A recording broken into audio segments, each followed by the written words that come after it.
Hey there guys and gals. Are you prowling around for new games? This is what I've been stalking lately. Dead Cells. And before we get into anything else about the game, play this game with a controller unless you hate yourself, and then go in with the keyboard and mouse. If you don't hate yourself, I strongly suggest playing this with a controller. So how's it play is probably what you're asking. Now, if you'll notice in the bottom left, those are your equipment slots. You have an amulet, you have your potion, you have 2 weapons and 2 skills. Generally speaking, you have your skills are actually items like flashbangs, bear traps, that kind of thing. So this is what it looks like when you've got a full set of weapons and skills. Now, you'll notice that they have numbers after them. You can keep getting better and better versions of each item, and usually after the number 1 version, like Roman numeral 2 on, you get some special ability from your items, whether it be extra damage boost against enemies that are bleeding, take twice as much damage, but also receive twice as much damage. The item furthest to your left is your amulet, and the amulets, generally speaking, give you 1 buff. They're usually the hardest kind of items to find while you're actually playing the game, though.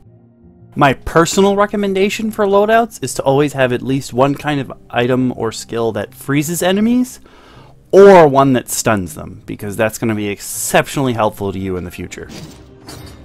To be perfectly honest with you, I've only got one real gripe with this system, and that's that Freeze Blast for some reason counts as a weapon instead of a skill. You would think that having an actual spell would be a skill, but it is not. You can now see how useful being able to freeze and or stun enemies will be to you in the future. The only other button that's not detailed in your listing on the bottom left is dodge roll. We're going to talk about dodge roll a little later, so right now let's talk about the second most important part of your loadout, which is basically your levels in this game. There's 3 different things that you can grab. You can grab a health power-up, you can grab a weapon power-up, or a skill power-up. The health power-up will obviously give you more health. The weapon power-ups will improve your weapon damage, and the skill power-ups improve the cooldowns on your weapons and also their damage.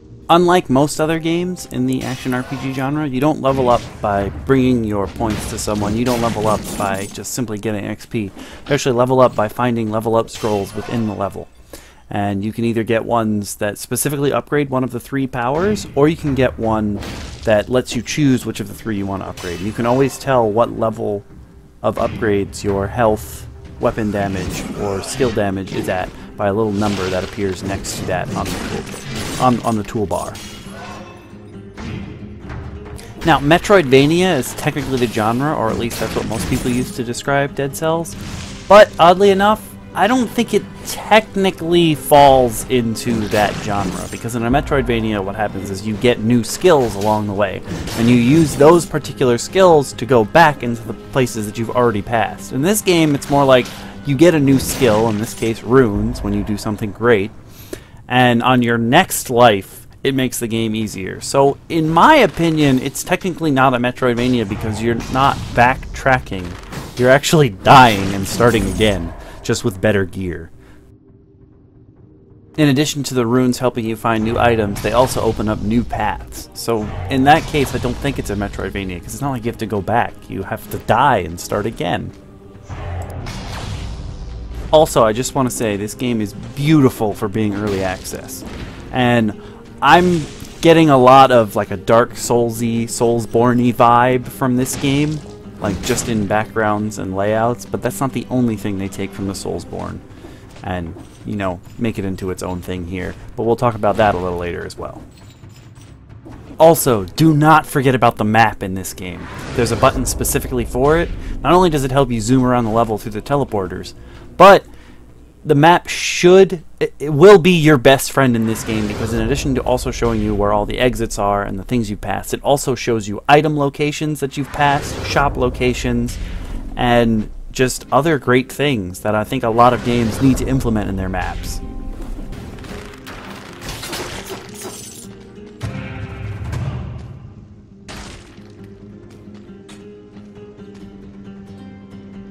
I'm actually going to let you guys and gals in on a little secret. There's actually 2 ways to play this game.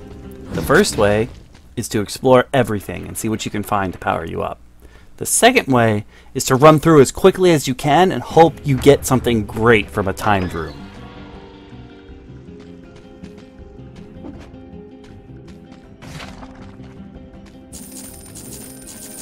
Also, do you remember what I said before about it technically not being a Metroidvania?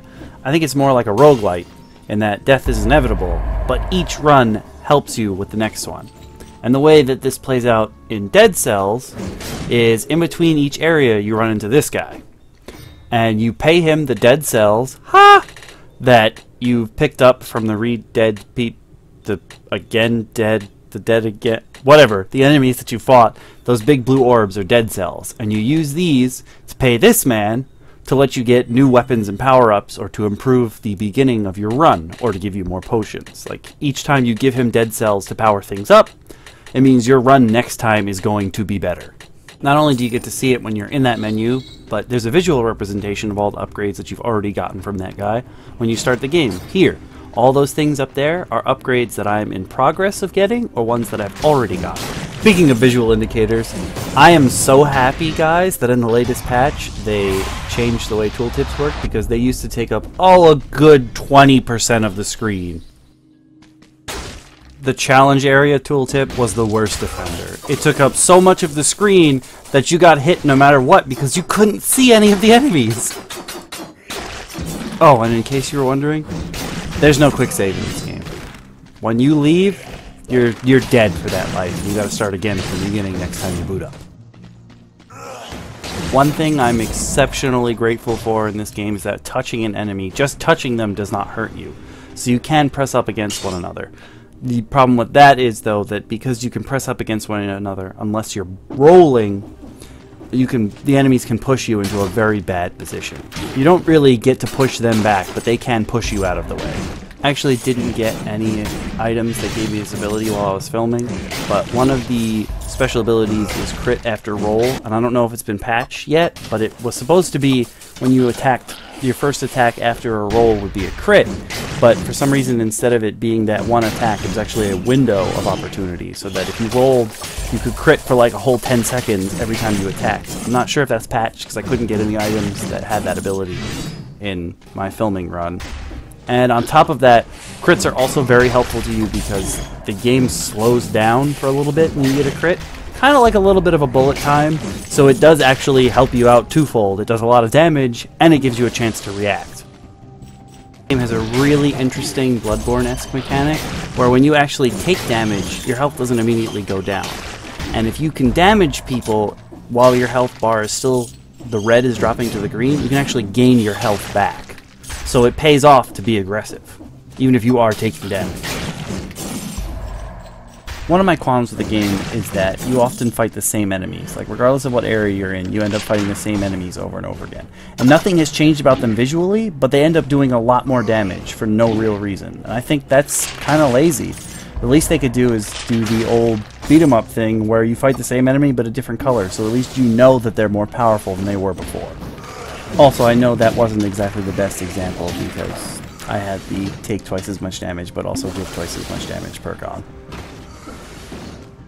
Speaking of your foes, in this game, in addition to your regular enemy types, you also run into elites.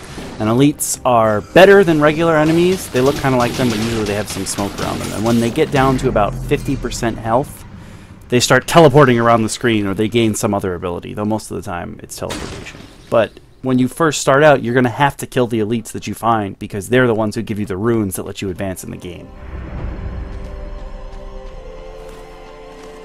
If you thought that elites were the worst this game had to offer, you would be sorely mistaken.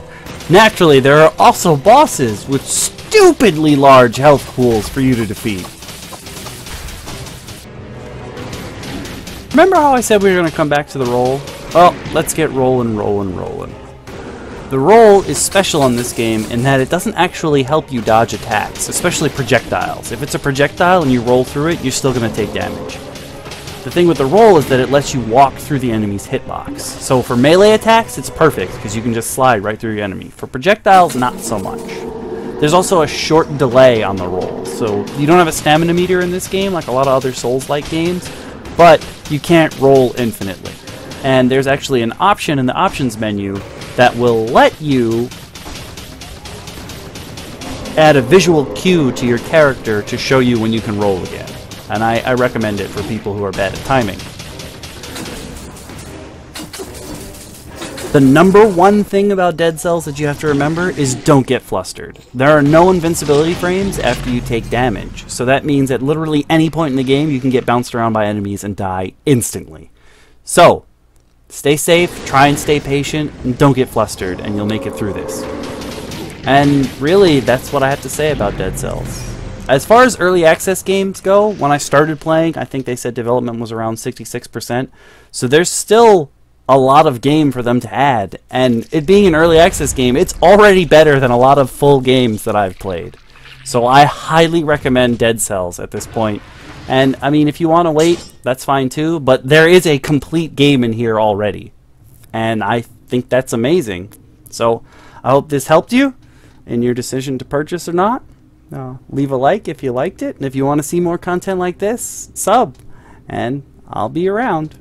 So until next time, guys and gals, this is what I'm on the hunt for, and you should be too. Later!